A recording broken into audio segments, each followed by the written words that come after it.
Hello, and welcome to a short introduction to Microsoft Azure Cloud. My name is Dmitry Soshnikov. I work at Microsoft as Cloud Developer Advocate, specializing on AI and machine learning, and also working with universities. I am also an associate professor at 3 universities in Moscow, Russia, where I teach courses such as artificial intelligence and functional programming. I also like doing some generative art, so if you want to check that out, it's available on my website, which is provided here.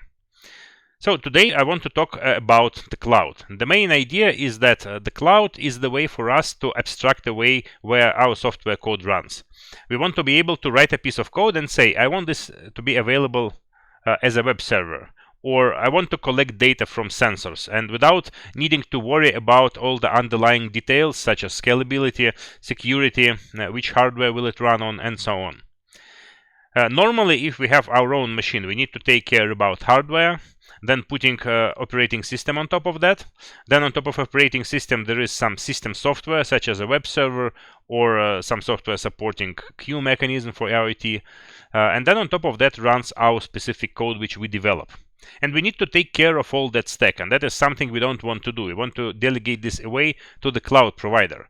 So the simplest thing we can do is we can just say, I want the virtual machine with the operating system, and I will take care of the rest. This is called infrastructure as a service, but still it's not the easiest way to develop your system, because you need to take care about system software and all the updates required to make it work securely. So ideally, the ideal thing is called platform as a service, and that's when we just focus on our specific code, and we delegate to the cloud provider to give us the complete infrastructure below it. So for example, I want to say I want to host a web server, or I want to do some machine learning, and I don't have to worry about starting servers to do training and things like that. And finally, there is also a thing called software as a service, which refers to complete software products available in the cloud, such as Microsoft Teams or Office 365. But we are not going to talk about that. We are talking about cloud for developers, which is called Microsoft Azure. And Microsoft Azure provides both infrastructure as a service and platform as a service capabilities. So the most important things, let's start with infrastructure as a service. The most important things there are compute and storage. Compute refers to the ability to execute code, and storage for the ability to store data. And all of that is provided on top of some data center hardware. And the simplest thing, of course, is a virtual machine. And definitely, virtual machine is something you can easily get from Microsoft Azure. Let me show you how easy it is to provision the new data science virtual machine on Microsoft Cloud. And the easiest way to manage all resources in the cloud is through web portal at portal.azure.com. At this portal, you can see all your resources that you have, and there could be a lot of resources if you are working seriously with the cloud. So to group them together, you use the concepts of resource groups. Resource groups allow you to group them by project, so it's like a directory which makes it easier for you to manage things. So let's start with adding a new resource group for simplicity. I call it demo. And I also need to select where this would be located physically, in which data center. So in my case, I would select someplace in Europe, because that's closest to the place where I am. And you see quite fast this resource group is created. Now I can add resources to this resource group by clicking Add. There are a lot of different types of resources here that you can have in the cloud, and I will talk a little bit more about them later on. But in our case, I know that I want the data science virtual machine. So I will start by typing here data science virtual machine, and select one. Let's say I want a virtual machine running Ubuntu. I will say create. And I would need to fill in a little bit of details, like virtual machine name, the data center again that it will be located in, and the most important thing, which size of the machine I need to use. The size of the machine defines how powerful it will be and also how much it will cost. In my case, I want the machine with GPU, so that's why I will select type NC, which means GPU. And you can have a look at different sizes here by clicking select size, and it will give you much more guidance as to which resources which machine have. Then I provide password and click review and create. I could also use SSH to log into the machine. Now it will take a little bit of time to create. And after some time you will see that your deployment is complete and you can go to the virtual machine page on the portal. Here you have a lot of different options you can configure. What I want to start with is DNS name. So I will just select some name here. Make sure it's not occupied.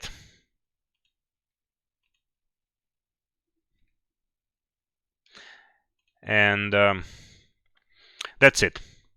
Now this machine is up and running. So what I can do, I can try to SSH to this machine. So the username I used is VM-user, and the name of the machine is which one is that?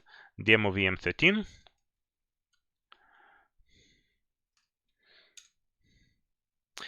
I want to continue connecting, and I need to remember the password correctly. And here it is. I have my data science virtual machine, which I can start using for my machine learning tasks. The good thing is that data science virtual machine has everything pre-configured for your data learning tasks, including all the deep learning libraries working correctly on GPU. So if you would prefer using, for example, JupyterHub, it's already up and running in that machine. The only thing you need to do is from the browser, you type in the address of the machine, select port 8000, and here you have your JupyterHub. You can start logging in with the username that you have selected during machine creation. So we have created the virtual machine through web portal, and that is probably the easiest option if you are starting to learn Azure. However, once you get more acquainted with it, you can also do everything from command line using Azure CLI.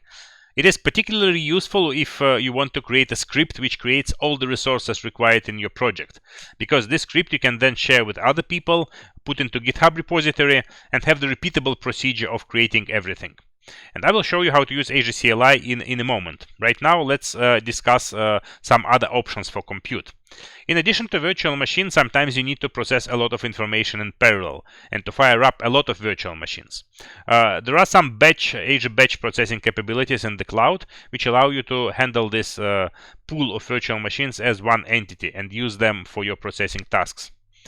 Also, if you have the project distributed using Kubernetes, using microservices architecture, you can use Azure Kubernetes Service, which essentially allows you to spin up the Kubernetes deployment very easily. Now let's switch to storage. Storage is another basic capability when you need to store a lot of data. And the easiest type of storage is Azure Storage. It's native storage specific for Microsoft Azure. It allows you to store large binary objects, blobs. It allows you to store tables, which is basically key value entities. It allows you to create queues and have file shares. So if you want just to store some information in Azure and make it available via some URL, that's Azure Storage. If you need more sophisticated data storage capabilities, you can select one of the database options. In particular, Cosmos DB. Cosmos DB is supposed to be the universal storage database option in Microsoft Azure, and it combines different database models. So it can allow you to do some kind of relational storage with SQL-like queries. It can also do storage similar to MongoDB, the document storage, and all those models you can easily distribute across different computers to provide for large data storage capabilities. So Cosmos DB is very flexible, but if you want strongly transactional SQL relational database, you can also use Azure SQL. And finally, for big data, you have Data Lake, which is a kind of storage supported by Hadoop clusters. And you can also have this data lake as a service available in Azure. Now let's switch to platform services. As I mentioned, with infrastructure services, you have fine-grained control on your resources, but you need to take care of everything.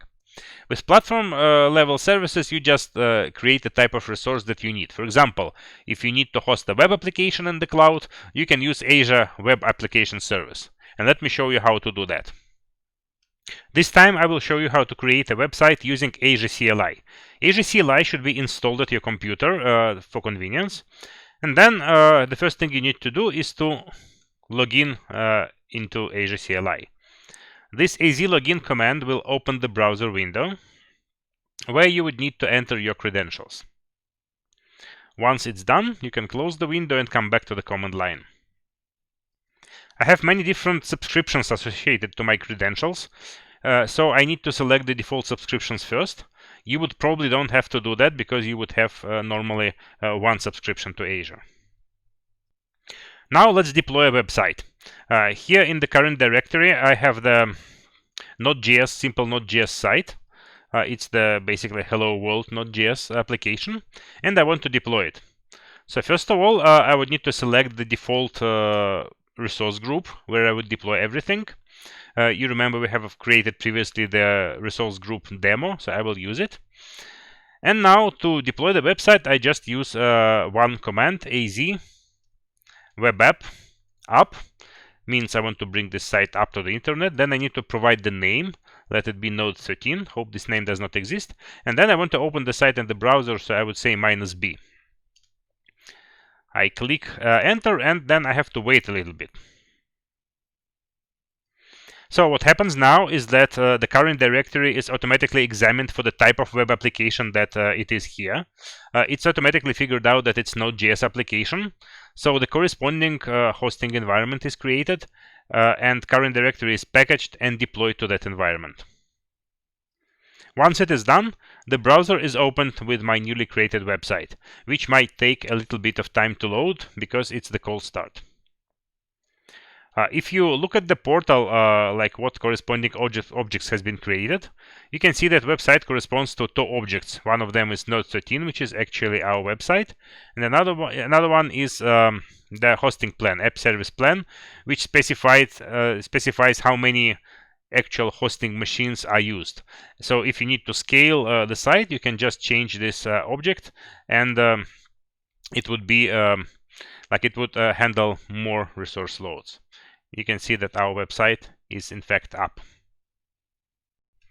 We have seen web applications, but there are also other ways to create nice user interfaces. And one of them is creating chatbots. For chatbots, Microsoft supports Bot Framework and Azure Bot Service for hosting bots in the cloud.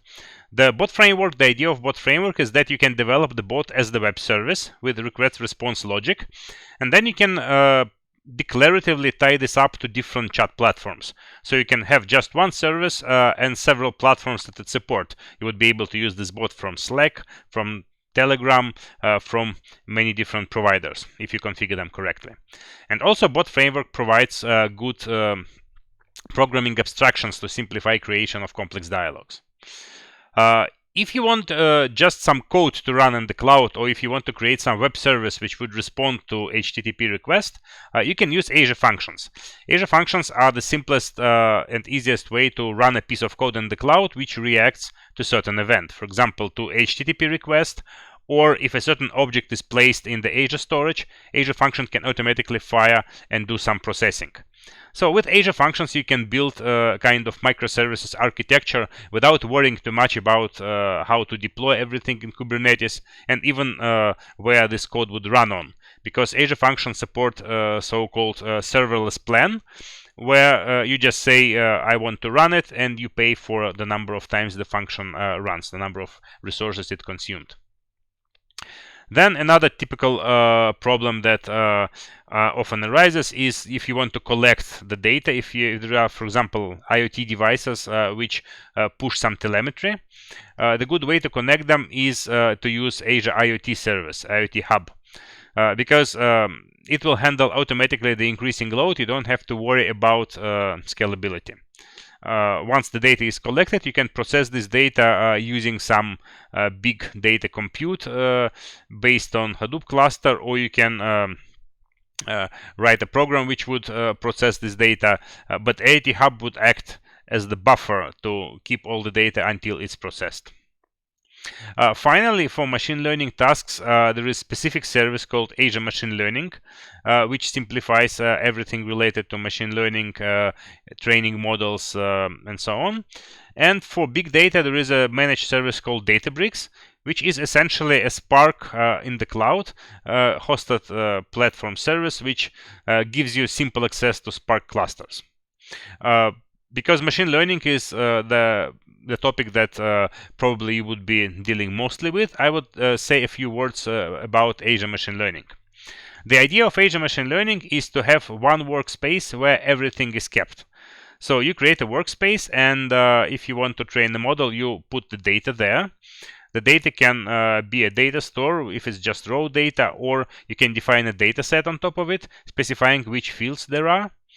And then once you have the data, you can easily create the compute, which is kind of virtual machine, but available inside the same cluster. And it can run a Jupyter Notebook on it, so you can do traditional training using Jupyter Notebooks. This sounds very similar to a virtual machine, but the good thing is that in Azure Machine Learning, everything is decoupled. So, for example, once you create a data set, you can then use it from different compute engines. You might want to start with the not so powerful compute to figure out how to process the data, and then once you come to training, you can create the compute with the GPU to actually train the model. If you want to be even more advanced, if you want to use computer cluster for training, you can also do that. Azure Machine Learning supports creating the clusters and automatically scaling them to perform your training tasks. In this case, the training would happen not from the Jupyter Notebook, but you would create a training script, and this training script would be pushed to the cluster. The model would be trained, and you would get the result of the training as the record of the experiment. Machine Learning Workspace would also keep the record of all your experiments, so that you can easily see what were the achieved metrics. And even if several data scientists are using one machine learning workspace at the same time, they will be able to compare the results of their models and select the best ones. The workspace also keeps models themselves inside the workspace, so you can always know which models had which performance, select the best models, and deploy them to AKS cluster also from within the workspace. So those are pretty advanced features which support complete machine learning workflow, from data storage and acquisition to versioning to deployment. If you are new to machine learning, if you don't know, if you're not able to write your own training scripts and just want to experiment with data, Azure Machine Learning supports two features for beginner users, one of them is called AutoML. AutoML is where you just provide the data and say, I want to train classification or regression model on top of it, and it will try different algorithms and select the best result.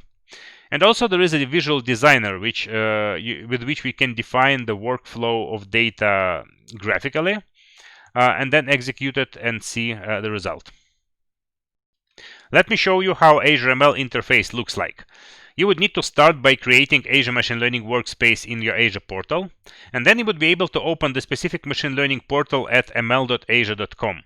This portal contains all the components that I described previously. Suppose I want to train a machine learning model to recognize handwritten digits from a MNIST dataset, which is a very typical task for machine learning practitioners. So I would start with creating the dataset. I would go to dataset and create a dataset from open datasets, because it's a well-known dataset. And then I would have it available for me. This dataset, if I go to consume, I would be able to grab the Python code, which can be used to access the dataset from inside the Azure ML workspace. You see that I don't need to specify many details. I can just grab this code, and I would get the data as pandas data frame. If I want to start playing with it using Jupyter, I can go to Notebooks section here, and I would have Jupyter Notebooks available. I can author them right here, or I can open them in the Jupyter Hub separately. To execute notebooks, I would need to attach some compute. So I would be able either from here to create a compute, a virtual machine, and I would be able to create the virtual machines of different capacity depending on my needs, and to attach notebooks to different compute as required. If I want something more advanced, suppose I want to do some hyperparameter optimization, I want to execute training script with different parameters and compare the results. In this case, I can schedule a training job on the cluster. I can go to compute and create a compute cluster here. And then I can submit experiments to this cluster, either from Jupyter Notebook, or I can do it from Visual Studio Code using very convenient extension. And essentially, when I do that, I would get the experiment logged in here in the portal. So here are the results of some of my previous MNIST experiments. Each experiment would have associated accuracy with it, so I can easily track all the experiments and compare the results to select the best one. So I think this is the typical workflow for machine learning, and Azure ML greatly simplifies it. You don't have to do a lot of manual tracking. All that is done for you by Azure ML Runtime. So we have discussed most important platform services of Azure. This is by no means the complete list, but I think those are the ones that you might be able to use. In addition to them, there are also some more advanced services which are focused on specific tasks. Because in business, there are often tasks which are pretty typical, like detecting objects in the picture, or recognizing faces and emotions of people. And those tasks typically require training machine learning models on some data sets. Microsoft provides some of those pre-trained models which you can use as the existing web service. Those are called cognitive services, and there are cognitive services focusing on computer vision, on processing speech, on processing text, extracting sentiments, extracting entities, and so on. Let me show you an example how one of those computer vision models look like. We go to a website, microsoft.com/cognitive, which is the home for cognitive services. And here, right from the website, you can explore different options that you have. Let me show you service related to computer vision. From the website here, you can see different available options, and you can try them yourself. So, for example, you can select one of the sample pictures here and see what the service can extract from this picture for you. On the left, you see the visual representation, and on the right, the JSON file which you would get if you call this web service programmatically. You can see that it extracts objects. It can even extract the description, the English language description of this picture.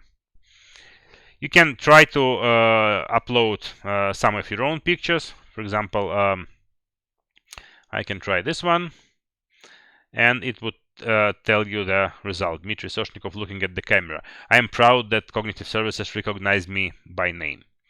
What you can also do, they can also do OCR for you. So recognizing handwritten digits or printed digits like this, they can extract text. And if you need more specific things working with human faces and emotions, there is a separate face API. Vision service that I have shown you can recognize only certain types of objects. It has something like 2,000 or 3,000 objects it has been trained on. But if you want to recognize something more specific, you can use custom vision service, which uses transfer learning to train object classification or object detection model on your specific images. The main portal is called customvision.ai, and you would need Azure subscription to use it. And here you can create specific projects. Let me show you one of the projects that my colleague created for recognizing masks, face masks.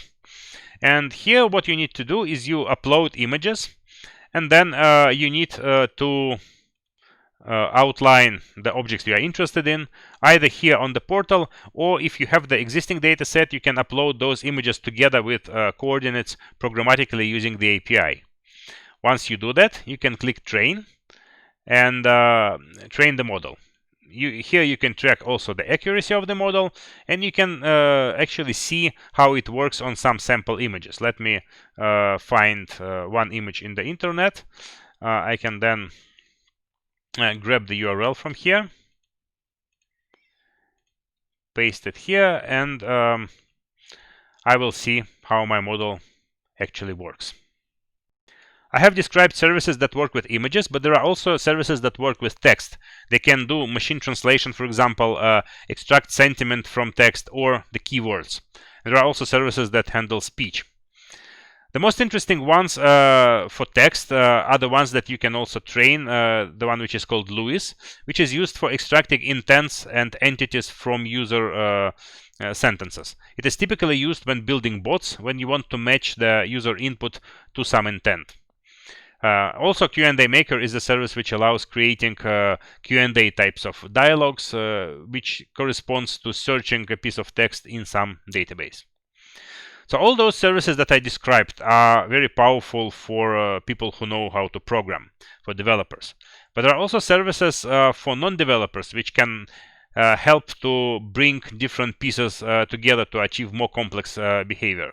Those are called power-ups. For example, if you want to build a system which receives photographs by email, and then for each photograph extracts faces, calculates average happiness of a person and records it in the database, this can be done using power-ups. And if you want to visualize, for example, how happiness in this system changes over time, you can use Power BI for visualizations. Power BI is the tool which you can connect to a database, build a dashboard, and it would show you how the data in this data store behaves. So I have described a lot of services. Definitely, if you want to use some of them, you would need further documentation, and links to further documentation are provided on this slide. What you need to remember is the link on the top. You can bookmark it, and you would have the reference to all Azure services available at your fingertips. So let me show you a couple of case studies of how Azure services can be used to build complex projects. The first simple case study would be creating and measuring a crowdness index from web camera. So suppose we want to point a web camera at the street and see how many people are there, and possibly how close they are to each other, to build some kind of index from that.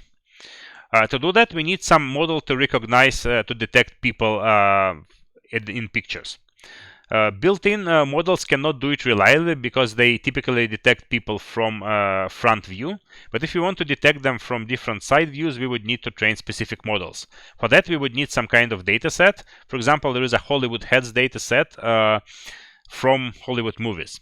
And we can use that and train some kind of existing RetinaNet model to do object detection. This can be easily done on Azure Machine Learning. Once we have the model, we can deploy the model either from Azure Machine Learning, or we can deploy the model separately on Azure Function. The idea is that we would have the device, for example, a Raspberry Pi with a web camera, which would capture images from the street and send it to our Azure Function via REST call. The Azure Function would call our model, extract coordinates of people, calculate index, and store the result in Cosmos DB database, from where we would be able to visualize everything using Power BI. We don't even need to build a separate component for visualizing results. But we can do that if we want. We can build a web application using Azure Web App to expose it to general public. What we can also do, we can use custom vision to do object detection, in which case we don't need even the dataset. Well, actually, we do need a dataset. We don't need to perform this complex training on Azure ML. We can just use custom vision to extract data and record the result. So this shows that building the system from those simple components allows us to have the system which is decoupled, which consists of different components instead of one big monolithic system. Having one monolithic system and deploying it on a virtual machine would be much less fault tolerant, and it would be more difficult to use, because you would need to think much more about updates and maintenance and those kind of things. The next example I will give you from my own personal experience. As I mentioned, I love science art, and in the beginning of this year I created the exhibit for the museum in Moscow, which builds cognitive portraits of visitors. Cognitive portrait is a technique where you take many photographs of a person or different people, and you overlay them in such a way that eyes occupy the same position. So it creates this kind of nice effect of blended faces. To do that, I also use a client device, which is a computer with a webcam or Raspberry Pi with a webcam. which takes a picture of a person. It recognizes locally on this device whether there is a person or not, and Windows 10 is very convenient. Windows 10 IoT Edition can do that. And then if the person is detected, the image is sent to the cloud using Azure function. It is stored into Azure Blob Storage, and overlay with previous images of different people is created and returned back to the application. So the experience for people is that you can stand in front of this exhibit, it will take your picture and return you the picture of yourself overlaid with other visitors of the site. But when everything closed for COVID-19, I thought, what can I do with this? And I made the online exhibit using the same technology. So what I needed to change is the client part. And the client part is either a web application. You can try it for yourself. You have the link here below the photograph. Or it's a chatbot. The people can interact with it either from a website or by sending their picture to a chatbot. It would call the same, essentially the same Azure function, and give you back the photograph. So for chatbot, you use also web application and bot framework, and everything again is hosted in the cloud. And because the system was decoupled, you don't have to reprogram a lot of logic. You just add a little component for online access, and you have the same functionality available to people online. So in this short introduction, what I want to point out is that Microsoft Azure provides an easy way to put together simple building blocks to create more complex system. And using platform services simplifies things, because you only need to worry about the small piece of code that you write to solve your specific tasks. Also, cloud provides a lot of on-demand storage and compute. If you need to train the model, you don't have to look for the expensive hardware. You can create a virtual machine in the cloud and only use it for the time when you do the training, which is not a lot if it's reasonably simple model.